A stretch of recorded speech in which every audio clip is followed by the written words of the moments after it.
Well, it's Wednesday, you guys, and you know what that means is another Conquest call-in show. This week, we have a very special guest joining Preston and myself. We have Fight On Rusty from Arrogant Nation. Most of you guys have seen his handiwork on Twitter, now X, just really handing every fan base out there enough trash talk or trolling to drive them, just whip them up into a lather. Again, you guys, this is your show. 888-997-4539. Give us a call. You guys are the star of the shows. Ultimately, we are going to give you some topics. We want to talk about the freshmen they're going to be playing. One, because there's a lot of injuries out there right now. We can go into the injury situation a little bit later, but we're looking at a situation on this USC roster. The tweet is not going to look like it did at LSU this week, most likely. So call in, let us know what you think about the state of affairs for USC. I've been reading it all week, so I'm sure you guys have some great ideas for us. One thing I would ask is we don't call out individual players.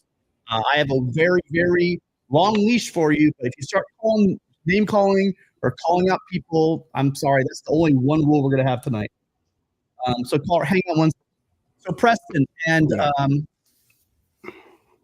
what would you say is the one person that you're looking forward to as far as freshman underclassmen that might get some playing time this week due to the fact that this roster is estimated with injuries right now? I'm really thinking not the secondary. It seems like the secondary people are getting dinged up a bit. I'm really looking forward to seeing Marcellus Williams out there. Had a great spring game.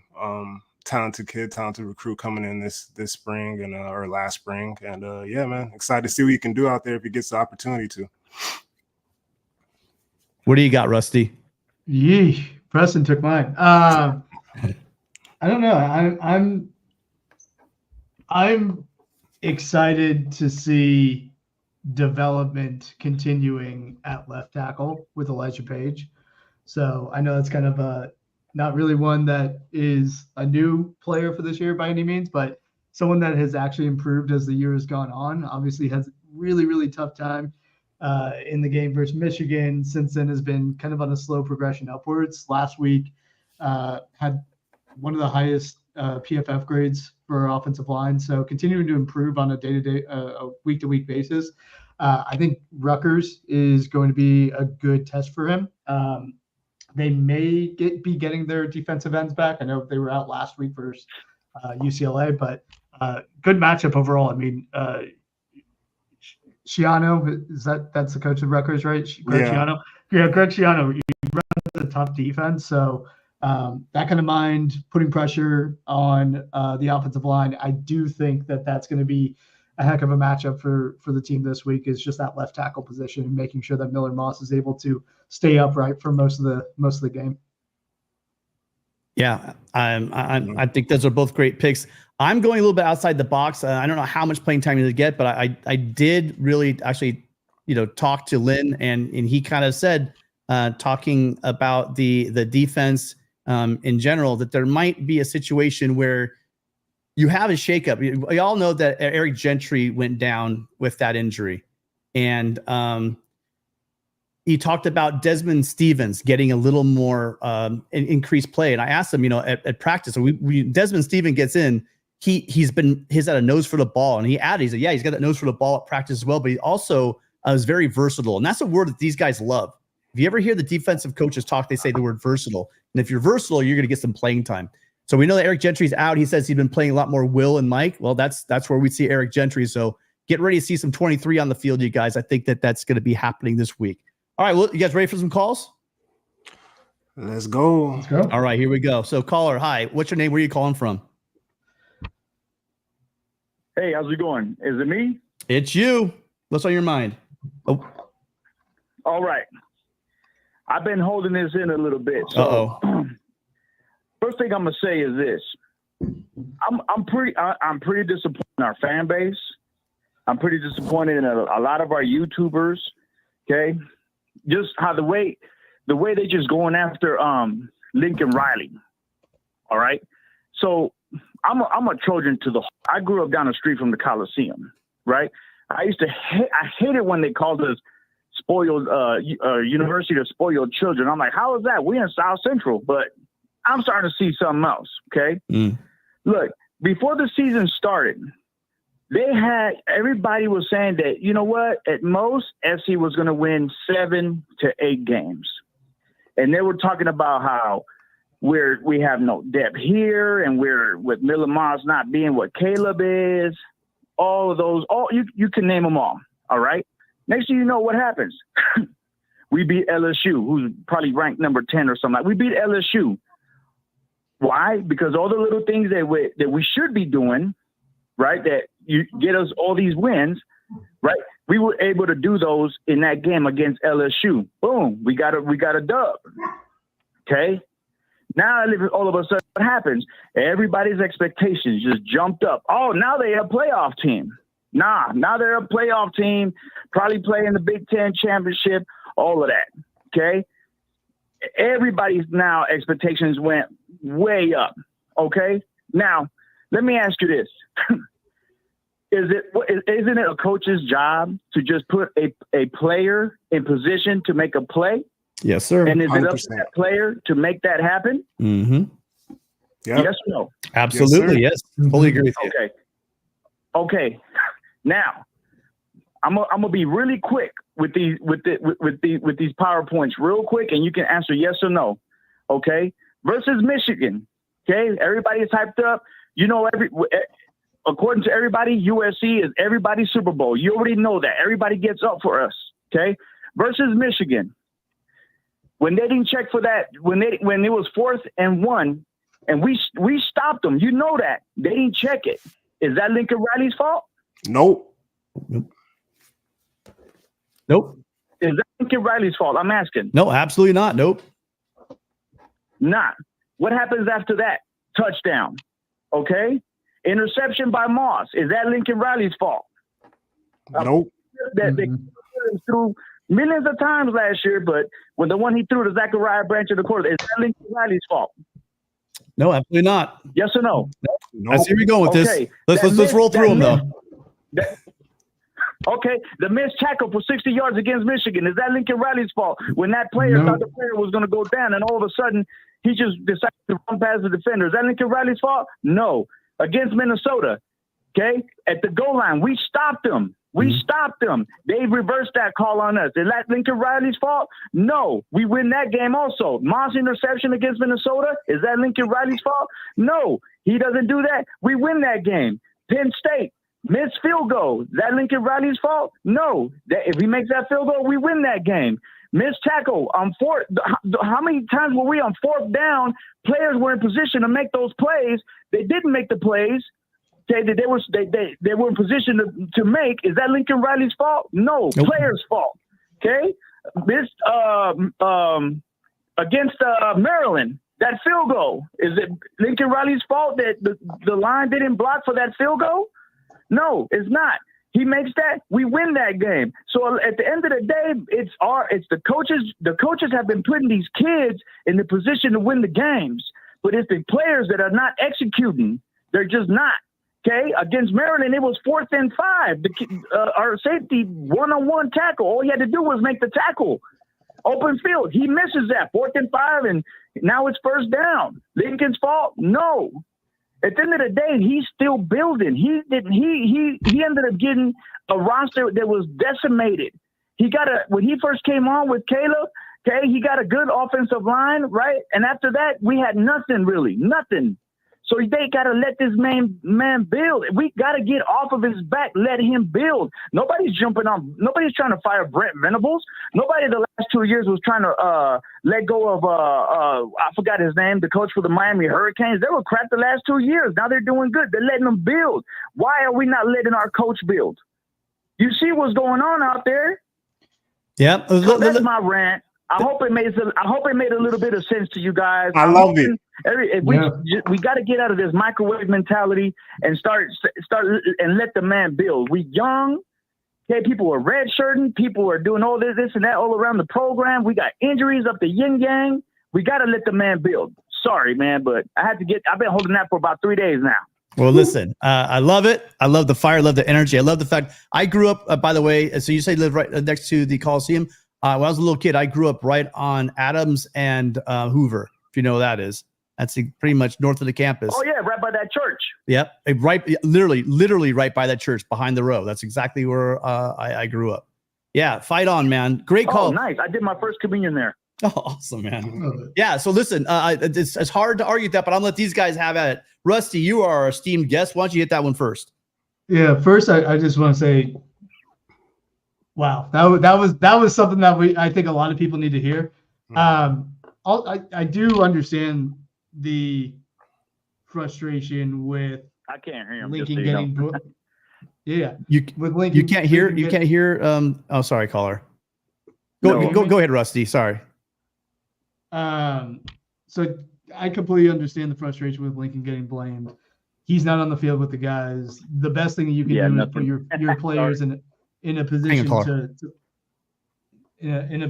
to make plays, right? That's the number one thing that you can do as a head coach. That's the number one thing you can do as a defensive coordinator. Number one thing you can do as an offensive coordinator. Put your guys in a position to make plays.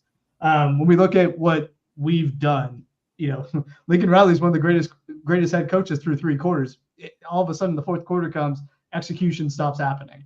So there's something that needs to be lit up in that locker room, in the guys, in them, that makes them go out and make plays, because you can't be up 2 scores against Maryland on the road and give up 2 touchdowns in the fourth quarter. You can't be, at home versus Penn State up 21-3 and then get kind of, absolutely, walked in the second half by a coach that's not known for showing up for big games. So there's a lot of things that, absolutely the team cannot be doing. But at the end of the day, Lincoln Riley's the head coach. He's going to be the one that takes all the blame for it. Totally understand. I think when you look at this team, most of the depth, most of the talent, most of the guys that are going to be really, really good for us in the future are freshmen, are sophomores, even some juniors. But you're seeing the development. The development's there. We look at our wide receivers. Our wide receivers are good. Yeah, we're having technical difficulty. Go ahead, Rusty. Yeah, Kyron Hudson. Even looking at him, like Dennis Simmons has absolutely turned Kyron Hudson into a possession receiver that he was not before Dennis Simmons showed up. So the development is there. The guys are starting to really kind of move forward, especially when you look at the offensive line. I'm seeing improvement on the offensive line. I don't know what, there's a lot of people pissed off with Josh Henson and this and that. Obviously, the Michigan game caused a lot of that. Obviously, Miller Moss being on his back a lot of the time is causing that, but there's been improvement. The defensive side of the ball, we've lost a lot of depth. We didn't have a lot of depth to begin with. So injuries have kind of decimated us from that standpoint. But, we have kind of, one of the best minds in defensive, on the defensive side of the ball, in Danton Lynn. He's not resting on his laurels there, right? I mean, he's got Matt Entz in that room. He's got Eric Henderson in that room.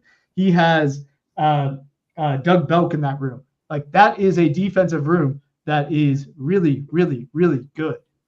So I don't think this is anything that is going to be long-term. I think this is something that's going to be shaked out. Hopefully, on Friday against Rutgers, which is playing in 11 o'clock Eastern game for them. So we'll see how that goes. But totally agree with, it's not all Lincoln Riley's fault.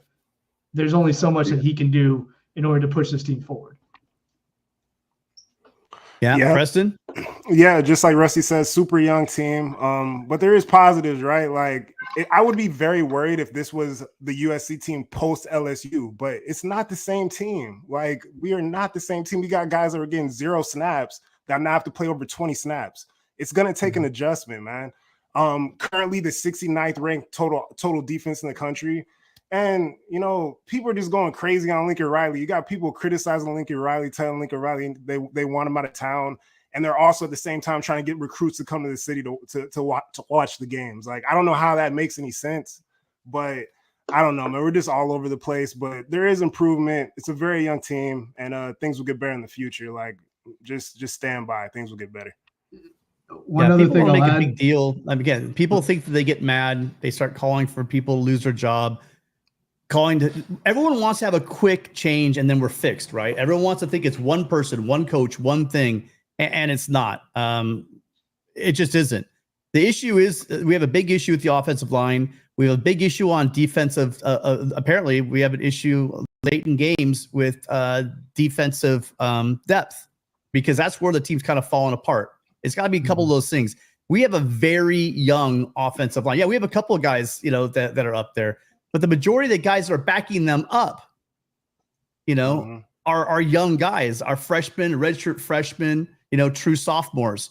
That's not who you want coming into a game against Michigan, against Penn State, right? The head scratcher, though, is, and this is where I push back on all of us, including myself, is, hey, man, it's not like we don't have better talent than Minnesota. It's not that we don't have better talent than Maryland. That's the head scratcher. That's where you kind of go, okay, I get it against, Michigan's defense. I get it against Penn State. But what? The thing is early in the season, when you had a healthy roster, you had a healthy Eric Gentry, you had, we were firing at all cylinders on that defense, and then that defense looks sick. Anyone in the chat, anyone wants to hate on USC right now, tell me what that defense looked like the first couple of games of the season, and don't say that it wasn't great. That was a great defense. Literally shut down Michigan in the second half. Completely shut them down second half. Registered their first shutout in a long time. They were 1 year removed from what was going on with Grinch. There's going to be some issues with the team because they're losing a lot of that senior. All the guys you're looking at, they're starting right now. Vast majority of them aren't going to be here next year. So we're going to need these young guys to step up. That's what the theme of the show was going to be. But great point, caller. Great point, you guys. We're having an issue with the soundboard. It sounds like I can hear it. I know the show can hear what's going on, but it seems like the caller can't hear Rusty or Preston. So we're going to take this call right here, and then I'm going to reset the soundboard as you guys are responding, and then hopefully we can sync up for the next caller and have everything set. Hi, caller. What's your name? Where are you calling from? Paulie Walnuts from Los Angeles, gentlemen. What's up, Paulie? How you guys doing, Mr. Preston, Tim? Good. Listen, guys, last time I called in, I was completely devastated. I couldn't even put my words together because it was such a gut-wrenching loss. But, in the grand scheme of things, like I mentioned on Preston's show the other day, we live in this microwave society where everybody expects instant results. And, no matter what, I'm going to ride with our guys, and my loyalties are to this university, to this glorious, university, and I'm going to be with them no matter what. The thing is you look at Lincoln Riley, everyone's calling for his head. I look at the same way players need to evolve and they get better as time goes on. The same thing goes with Riley as well. He's a fairly young coach. I know he's been through he's had success early in his career, but at the same time, it takes a lot of these coaches. It took Saban quite a while to get to where he was at. And so I believe in the guy, and whatever decisions he's going to make, he's going to go with it. People tend to forget, that they keep calling for Miller Moss's head and why is he doing this? I mean, when it comes to pulling a quarterback, that's one thing Lincoln Riley does not have a problem doing. If you look back at what he did with Spencer Rattler, guy was a top-rated quarterback in the country. He was the next big thing, and without hesitation, he yanked him for Caleb. And so there's no doubt in my mind, if he has to make that decision, if he feels that's where we need to go with it, then that's that. And, but, I'm excited about, it's unfortunate these young kids have to get experience because of the injuries, but at the same time, I'm so excited to see these guys. And just like Desmond Stevens here, man, to work with the Arnold brothers and these other veterans like Mason Cobb, and, that's what I'm enjoying, is that these young kids are learning from some of these vets, and it's only going to improve their game. And the thing is, you look at the recruiting, we're doing well in recruiting. It's a process, and I'm sticking with us to the end. You know me, man. I'm always trying to be positive on this show. Hey, trust me, Miller knows more than anybody. He needs to step his game up. We don't need to tell him that. Trust me, he knows better than anyone. But here I am to tell you guys, man, that I'm riding with us to the very end, brothers. Fight on and enjoy the rest of your evening, guys. Take care, man. Love you all. Fight on, Paulie. Rusty. Yeah. So again, I wore this hat, you guys, because I wanted to smoke. I wanted people. If you guys know the hat I'm wearing right now, I wanted to upset some of the people that are doom and glooming and freaking out. Just so they can call in and tell me, hey Tim, I'm never gonna forgive you for being such a bootlicker. But I'm going to tell you guys, I like Paulie saying, I like what people are saying. There are problems with this program. I don't think anyone in this panel is saying we don't have problems. But I think that the fan base looking to with the pitchforks and the and the torch is coming after Lincoln Riley and coming after Miller Moss, might want to hit the brakes a little bit here and see what happens over the next couple of games. Rusty, what are your thoughts? Yeah, I mean, I think that, it's kind of the same tune we were just talking about. Lincoln Riley can only do so much for these guys. I do think it would be a little bit quick to pull the plug on Lincoln Riley, not just because of his contract, but just because of the direction of the program. This was a program that was 4-8 when he took over. 4-8, one of the worst teams in the nation. They shouldn't have even won some of those games that they won that year. They were terrible. So to see the execution the following year, where we were one game and a QB injury away from the college football playoffs, that's a hell of a turnaround. That's a good head coach.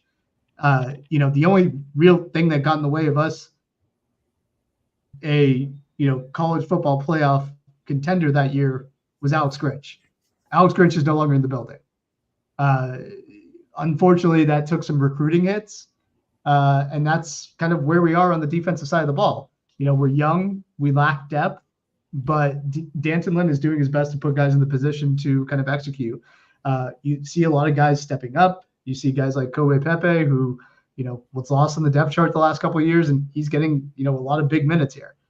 So I think that, when you look at the coaching staff, you'd be hard pressed to see a better one, really in the entire college football landscape. Probably a handful out there, but, I think from that vantage point, this isn't something that we should be concerned about in the short term. If it continues to happen, yeah, absolutely. Let's look at, some heads to roll. But, right now where we are, I think there's a lot more, ahead of us than there is behind us. Yeah, you got Preston. Lincoln took great steps, in the offseason, with the firing and the hiring of the new staff. Still a young coach, and people are trying to just burn the city down just because things aren't going our way right now. There's no vision for the future. There's no hope in the future. Like, people aren't looking at the small positives that are existing out here. Like, the improvement of the defense, the young talent that we have on both sides of the ball. And, I defended, and Rusty, I got a lot of respect for Rusty because he's a frontline, USC soldier on social media and all over in real life as well.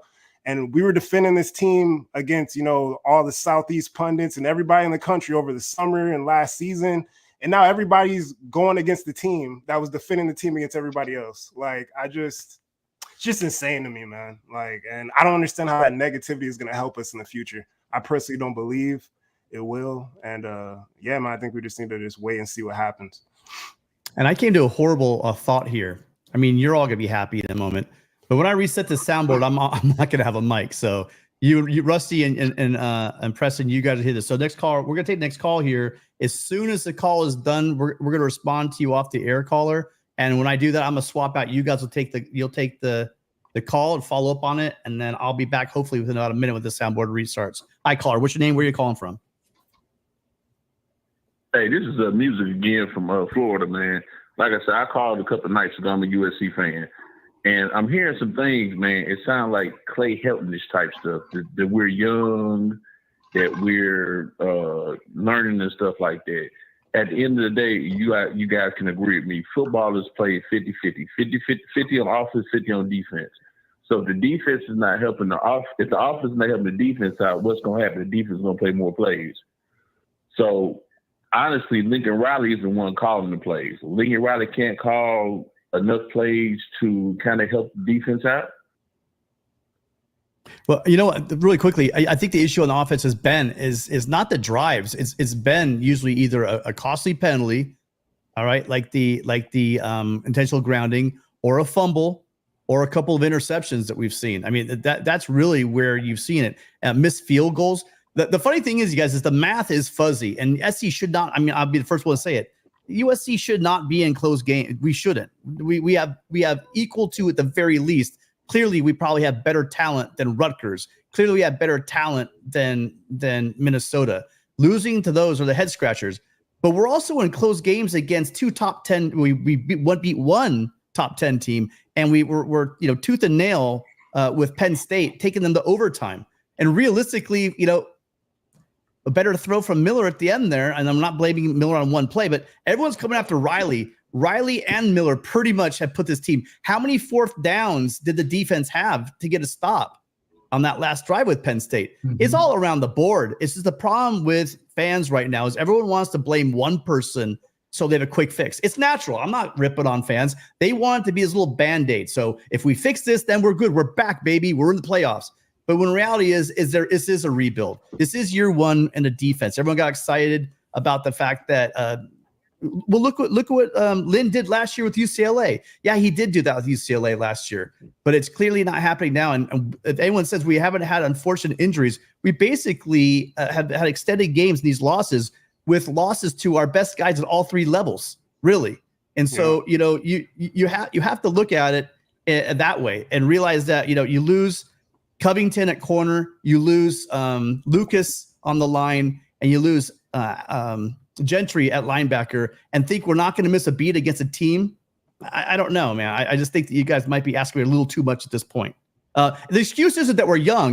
Would you agree, Music? Is this a young team? Yes or sorry. Defense? Absolutely not. Absolutely not. At quarterback? Absolutely not. But the depth on this team, is it really young?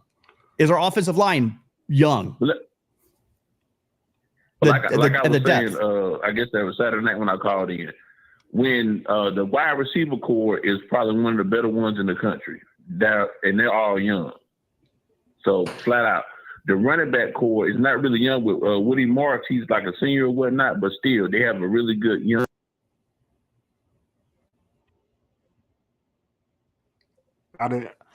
Yeah. I mean, we got youth. I mean, it's football is football at the end of the day. I mean, I don't even think it's that like that. It's simple, right? Just lack of execution, man. Drop passes, missed blocks, overthrown passes, interceptions at costly moments, underthrown passes, missed tackles. It's just football, man. You're just not executing. Like, and you know, we're a young team, but that doesn't mean anything. You still got to execute even if you're young, obviously, if you want to win games in college football. So, yeah, and you know, one thing I'll kind of lean into the argument that Lincoln Riley is doing something wrong is obviously a big part of what the fan base is pissed off about, which is the play selection on the offensive side of the ball, right? So I put out stats the other day. We've run 124 plays on 16 touchdown drives going back to Michigan. We have passed 58% of those touchdown drives, and we have ran the ball 42%. So that is how we should be implementing our game on a play-to-play basis. Solid mix of pass, solid mix of run. That's where our 16 touchdown drives over the last several games have been. I saw in the chat that somebody was talking a little bit about Miller Moss and kind of being not that great in the pocket or under pressure. Miller Moss is the 11th ranked passer per PFF under pressure in all of college football. He is the 11th ranked quarterback. He is third in the Pac-12. That's over Dylan Gabriel. That's over some other really good quarterbacks in the conference. He is absolutely nails when it comes to being under pressure in the pocket. So I don't know where that kind of comes from. Obviously we can talk about Miller Moss's deficiencies all day. But really he's, a team leader. He leads the locker room. He's great in the short to intermediate game. Those long throws, we can discuss that he doesn't have a great arm strength, but I really think in college football, it really doesn't matter. Either you're going to get a pass interference or you're going to get your guy pretty much open. So I think those, I think passing the ball deep like we were doing against Maryland, although not the greatest, was kind of a good game plan because we were playing a very weak Maryland defense. So I think we're going to see a lot of things different this week when we play Rutgers.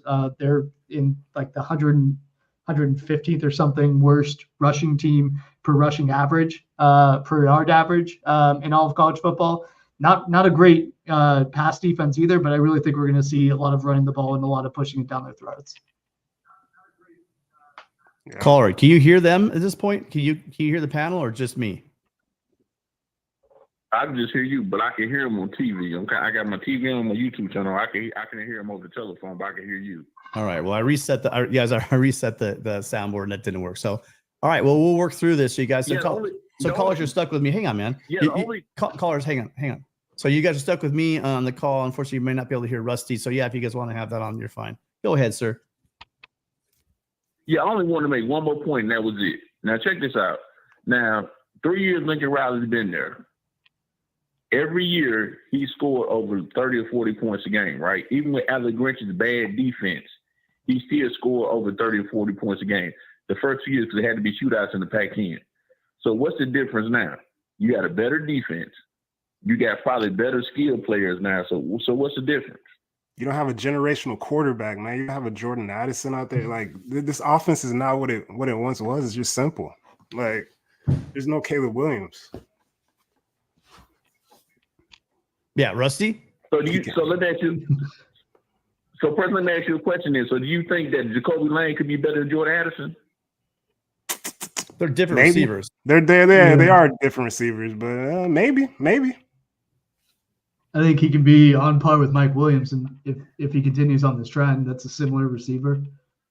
So the receiving core that Caleb Williams had, was it better than the receiving core that's there right now with Deuce Robinson, Branch, Lemon, and all of them? I think Preston's point is you're assuming that we're just going to compare the receiving cores. You're also talking about Caleb Williams at the quarterback position that's going to elevate their game. I mean, I think that you did have some good receivers. Taj Washington wasn't chopped liver. I'd like to see some more Mekhi Lemon. I think we got great receivers. Yeah. The issue is really it's not the quarterback, it's not the running backs, not the receivers. It's our offensive line. I mean, once people wrap their heads around that, stop going after the head coach, stop going after the quarterback, and realize that we need to work on the offensive line, maybe we can start having some real conversations about the offense. Yeah. And I agree with you. Like I said before, when I called Saturday, USC has a bunch of maulers up on the front line. Mm-hmm. Yeah. And like I said, they need to run the ball more versus throwing the ball. If you're trying to protect your quarterback, they need to run the ball more. I agree. I think that comes from the offense coordinator. My thing is, like I said before, I think Lincoln Riley actually needs to stop calling the plays and getting somebody else to call the plays. The only thing I'm saying to that, well, and Rusty, you guys can follow us up. We're talking about one of the best play callers in the game. If we're worried about the game management, I know it's outside the box, but if we're worried about calling timeouts, by the way, some people are coming after his game, his clock management. There have been some issues in the past, but not recently. But people are trying to, you guys are trying to find things that aren't there. Do you agree that Lincoln Riley's one of the best play callers in college football? Yes or no? No. I can give you two. I can give you three right now that's better than Lincoln Riley off the top of my head right now. Okay. And that's Lane Kiffin, Steve Sarkisian, and the coach from dang on Indiana. I don't know his name, but that guy. Okay, Signetti. So here's what I'm going to say though. You've been an SC fan for a while, right? Do you remember what fans were saying? Do you remember what fans were saying about Lane Kiffin and Steve Sarkisian's play calling? Well, that means not just about Steve Sarkisian's play calling, but Lane Kiffin's play calling, and then Sarkisian when he was a head coach here. Do you remember what they were saying about his play calling? Okay, so check this out. So now they've been through what we call the Nick Saban tree of life again. And as you can see now, with Lane Kiffin calling plays as a head coach and Sarkisian calling plays as a head coach, look how much better Texas is, and look how much better Ole Miss is. Let me push back on that. So, who's beating LSU this year, Lane Kiffin or Lincoln Riley? So it's like I said before. I think Lincoln Riley is a good coach, but I just think that honestly now, because he even had Kingsbury there last year with him, kind of helping out and things like that. He don't have that this year. So Rusty asked you a question. Do you hear it on your TV? Go ahead, Rusty. Sorry. Yeah. So who's beating LSU this year, Lane Kiffin or Lincoln Riley?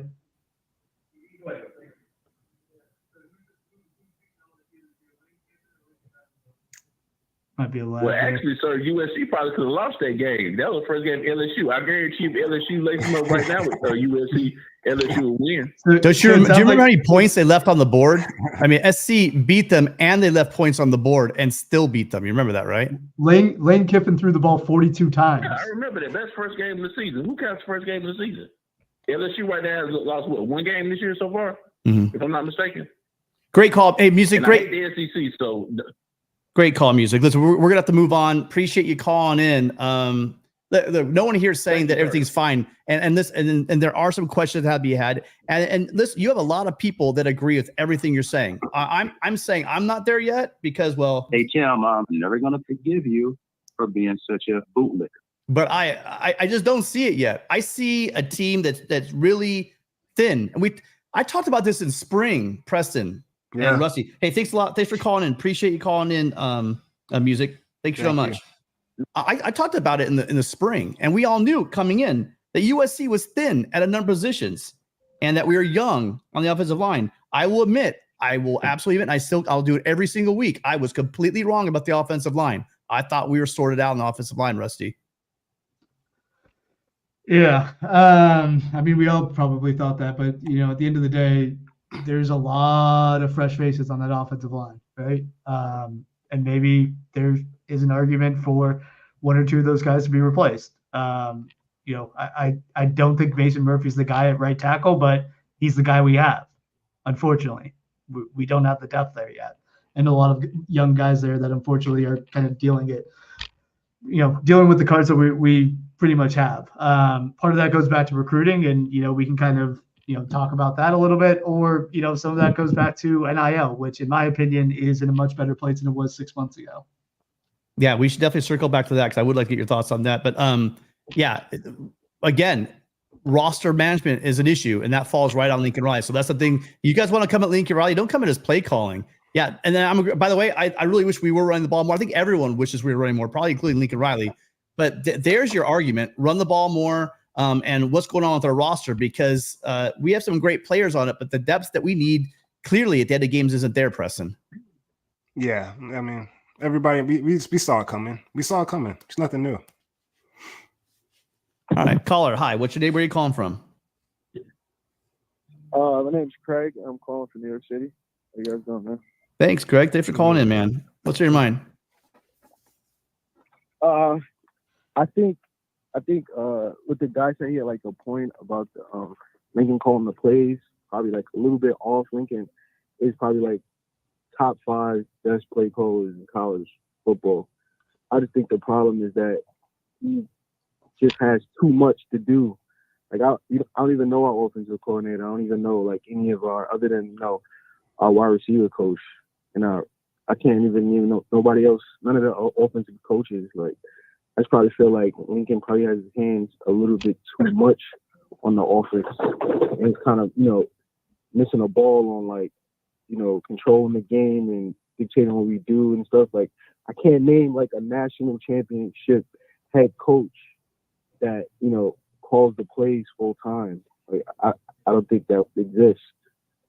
I don't know, maybe you guys could tell me, but I think Lincoln probably should delegate being the offensive coordinator and like actually hire an offensive coordinator, and then still have his hands on it, kind of like with Nick Saban there. Like he was a defensive coach, and he coached the D-backs, but he wasn't like calling plays and had total control over like either side of the ball. He delegated. I think that's what we're missing. I think Lincoln's a great coach, and I think we need more time, but I think he needs to take the next progression as a head coach, and that's becoming more of a CEO. Because like this play caller thing is clearly not working.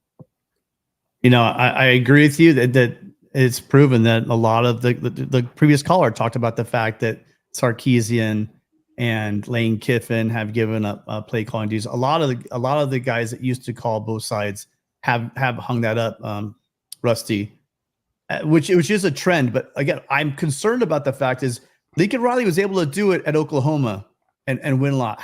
Why all of a sudden do we believe that he can't still do it here? I think he's still trying to get his guys. Go ahead.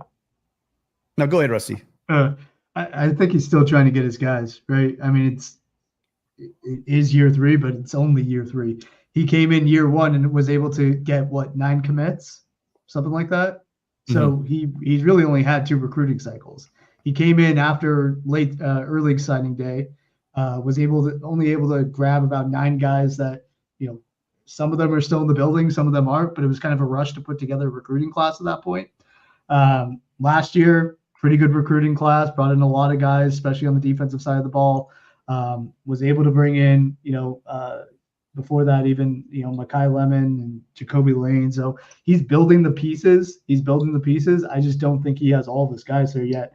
And obviously the big thing is like depth, right? So, we really don't have too much depth on the offensive line. One guy goes down, we have another freshman that has to go in. So I do think that it's a mix of depth. It's a mix of experience. I think that there's definitely some conversation to be had as to whether it would be a good idea for Lincoln Riley to delegate plays away from his responsibilities. But at the end of the day, he's still one of the top 5, to your point, top 5 play callers in all of college football. I would rank him a little bit higher, but if he's a top 5 play caller, I don't know why you would take that out of his hands.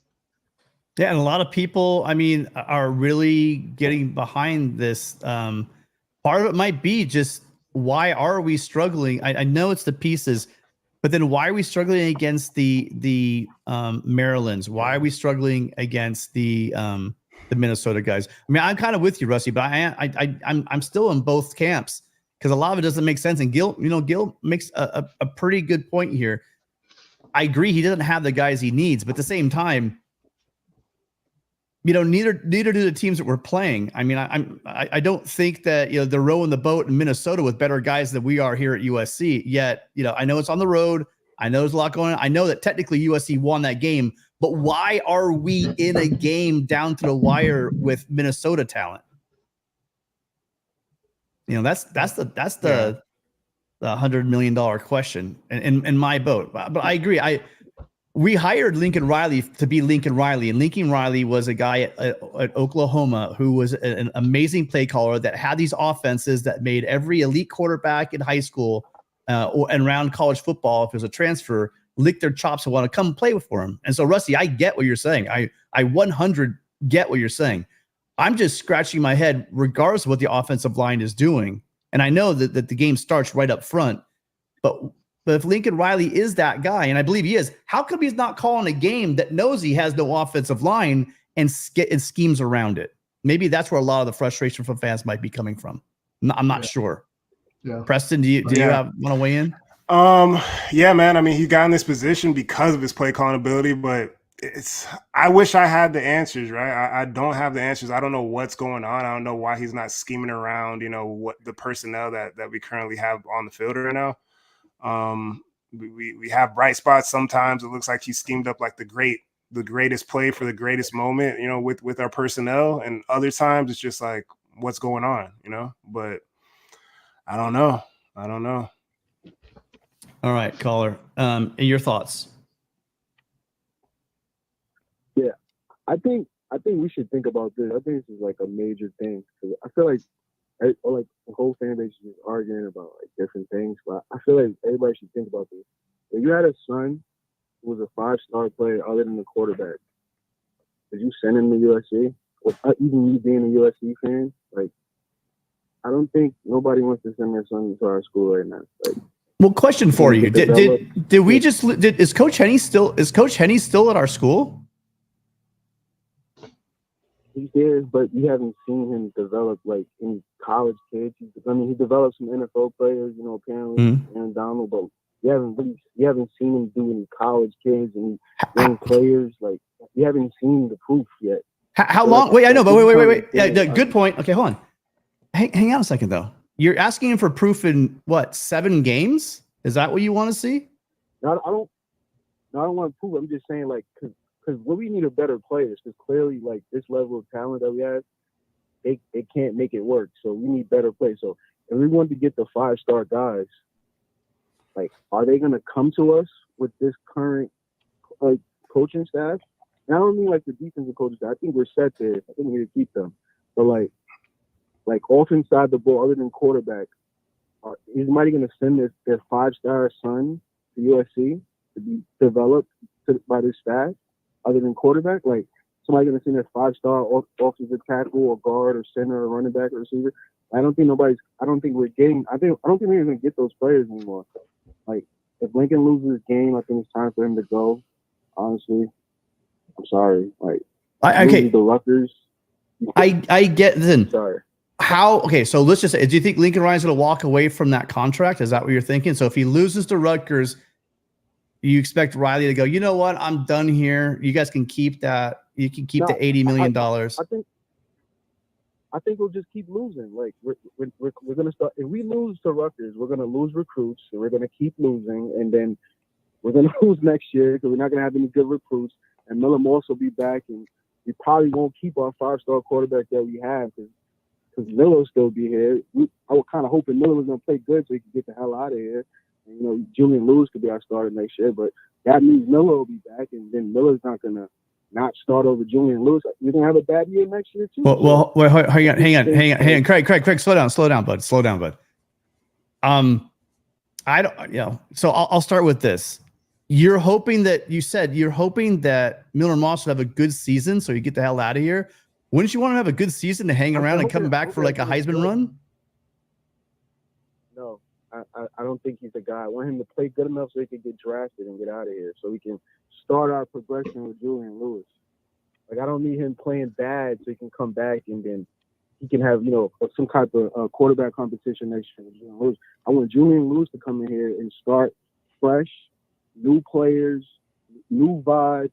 I don't need him having a battle. You understand? Like, I want to play good so he can get drafted and get out of here. Okay. All right. Thank you, Craig. I'm hoping they win. Thank you, Craig. Thanks for calling. Appreciate you calling in. Thank you so much. I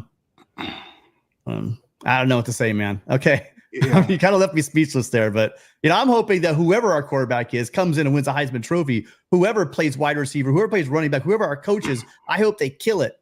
I'd rather be wrong and win games than be right. And because sometimes, I don't know, I think some people get in their heads that they say something on social media or they say things a couple of times and they'll almost root against our damn team. I'm kind of confused. I don't know what to say. Hi, Carl. What's your name? Where are you calling from? Hey, this is Steven. I'm from actually Burbank, California. Lifelong USC fan, 27 years old. Yeah, I didn't even expect to be on here, but thanks for having me. Kind of just open discussion we're talking about. Yeah, we're asking you what your thoughts are on the program. Just go ahead and fire away.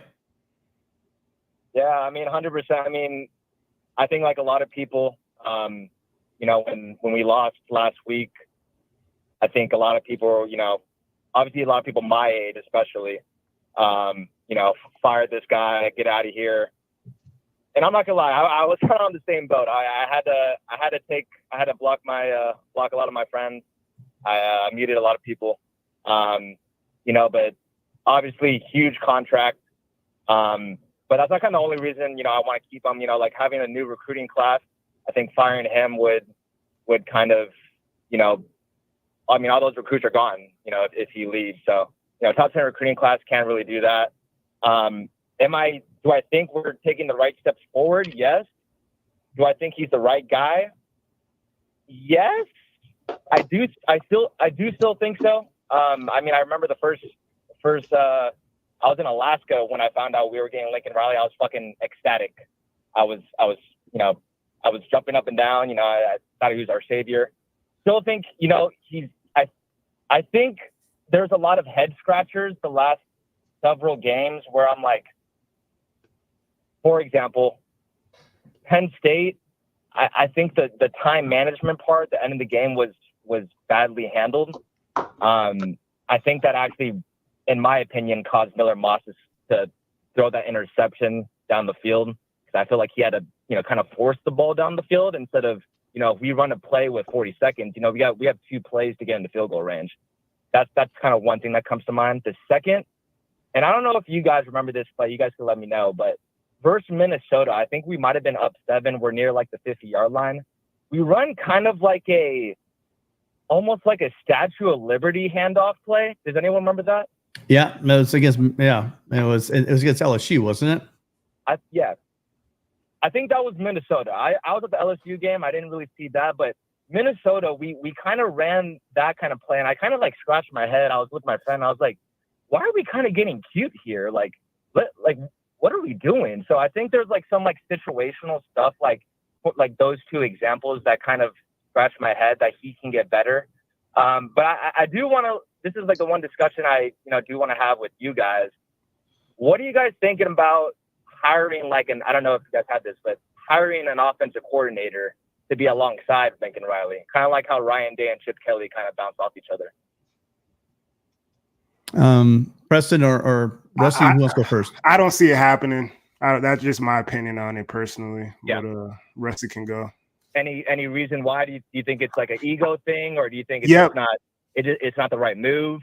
I think it's an ego thing, and I think it's just like it's how he got in the position to be where he's at now. I mean, it's how he earned, his name. It's how he earned his chips. It's what he's been good at in the past. I think kind of my opinion on. Oh, sorry, you kind of cut out. My bad. No, you're good. Go ahead. Rusty, yeah, we might be cutting out, boys. But yeah, hey, hang on one second. Rusty, what are your thoughts on leak? So let's just put this one to bed right now. Let's talk about the whole Lincoln Riley giving up the play calling. Yeah.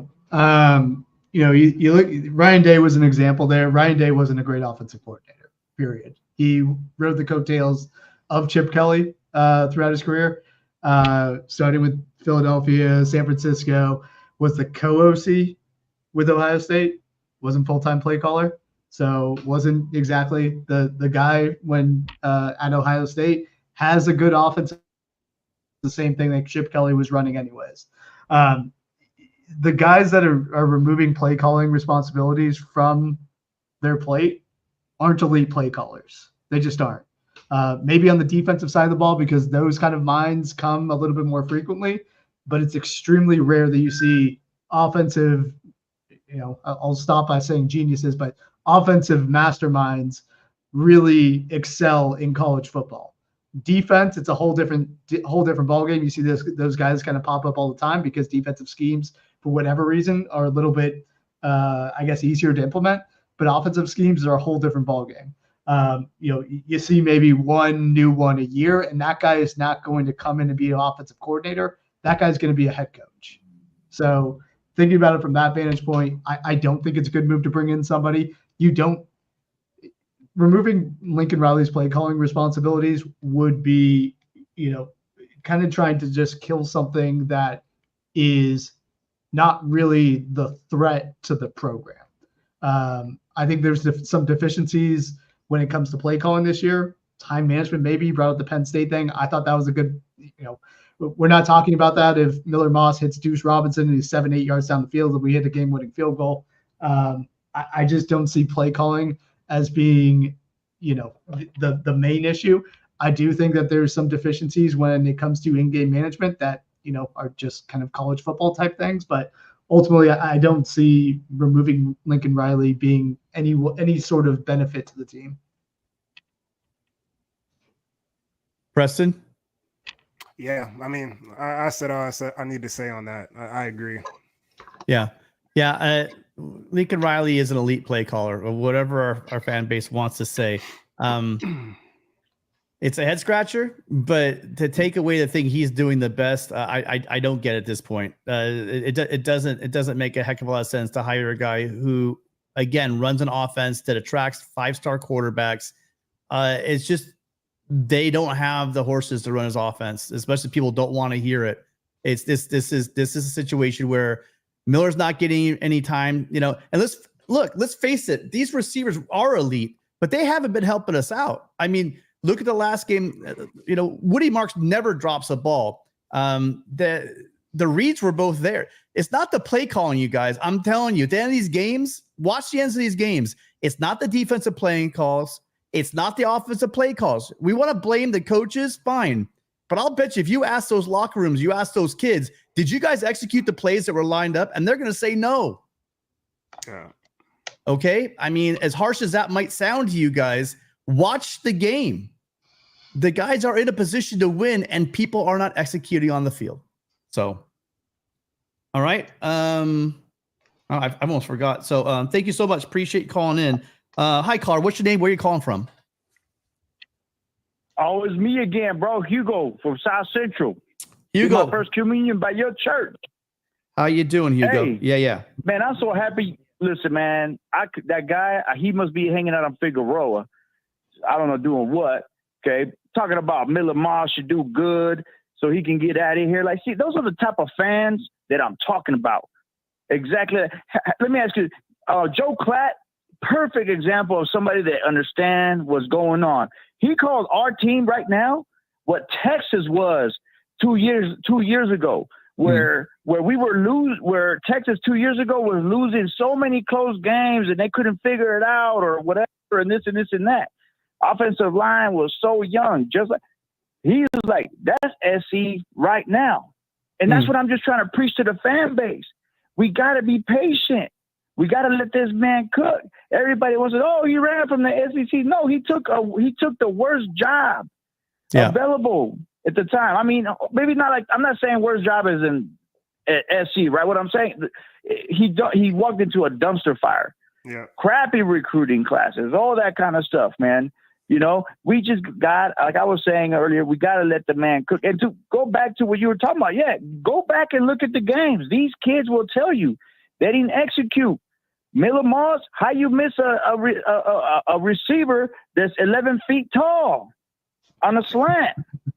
We make that. I believe it's a first down or something like that. Or we just get in field goal range. I can't remember, but it's just they gotta. The receivers are young.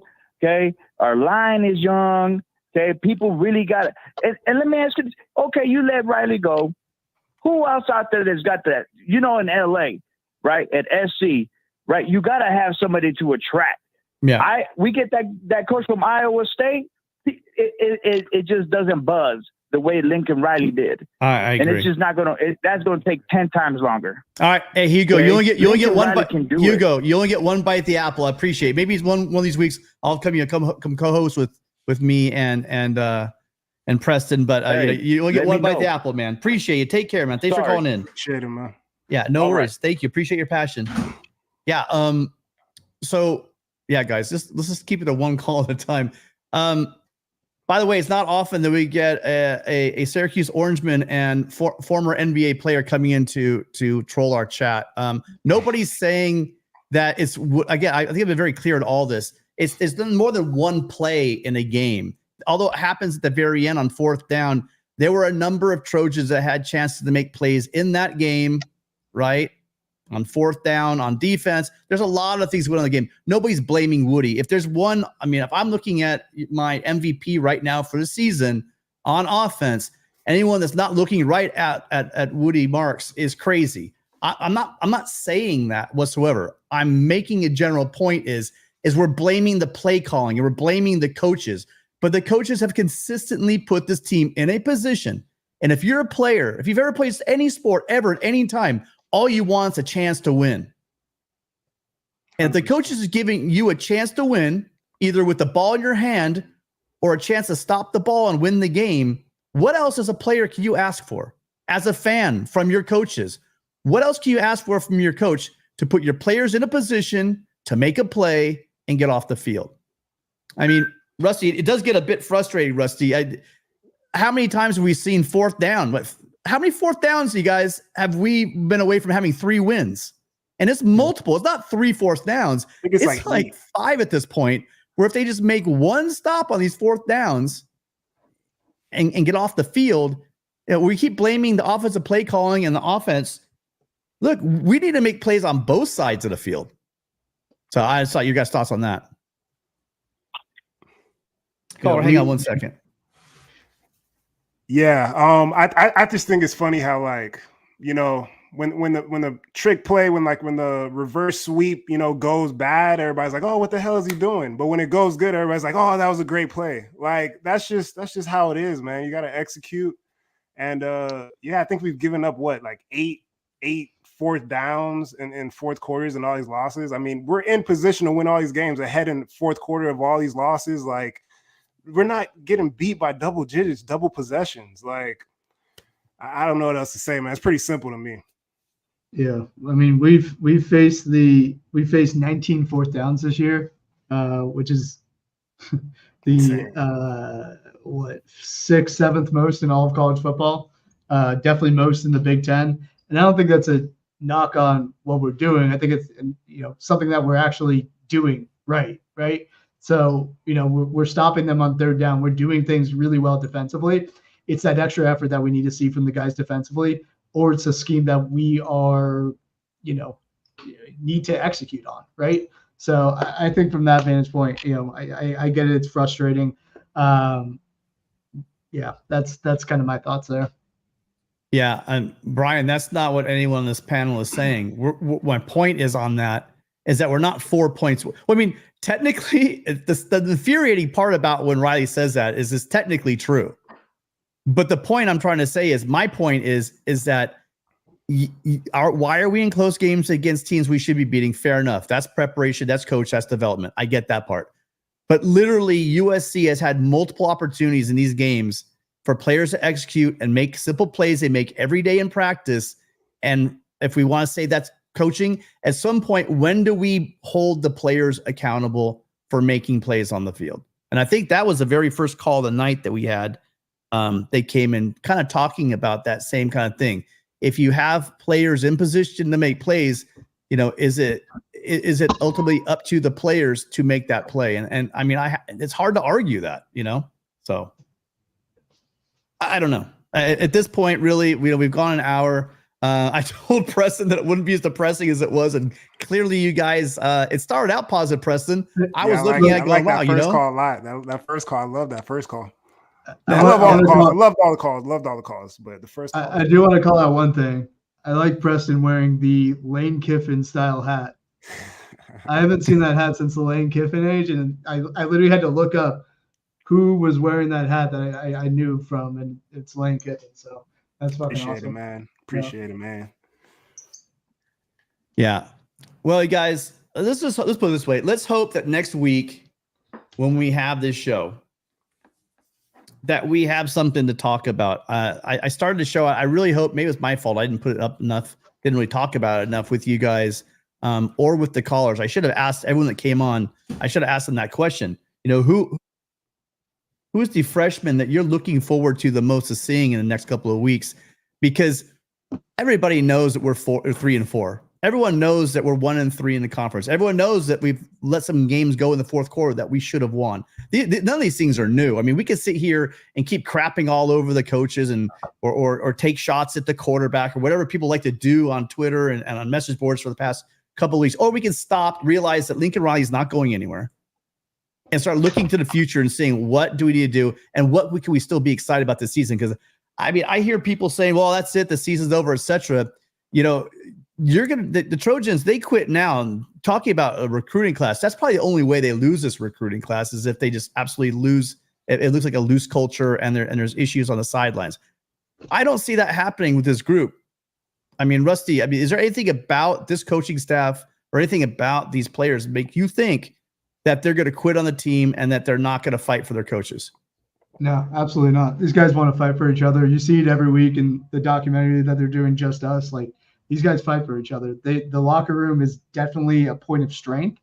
I think we just need to go out there and execute. I think Rutgers is going to be a good battle for us. I think it'll be a great turnaround game for us. And I think it's going to make a lot of fans happy.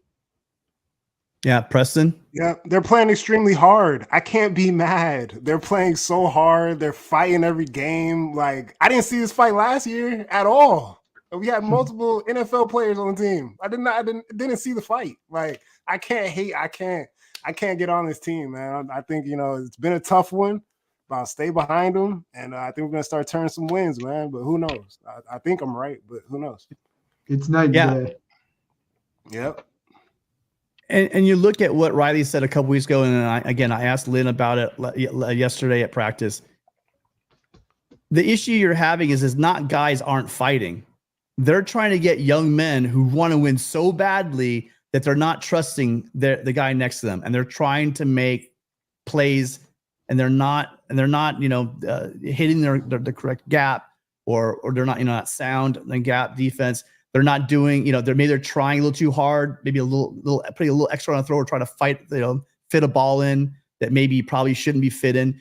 Guys are trying too hard, and they need just to relax and make the routine plays that we've seen all these guys play all season. I mean, this team didn't just forget how to tackle. Remember how these guys were tackling the first 3 games of the season? Outstanding. And then what we've seen late in games, it has to point to the fact that they don't have the depth that they need, and that they're just kind of knuckling up at the end of games Gabe and I were looking at the personnel that's been on the field the last couple of games on the final drives of games, and it doesn't look like the same personnel that we saw against LSU.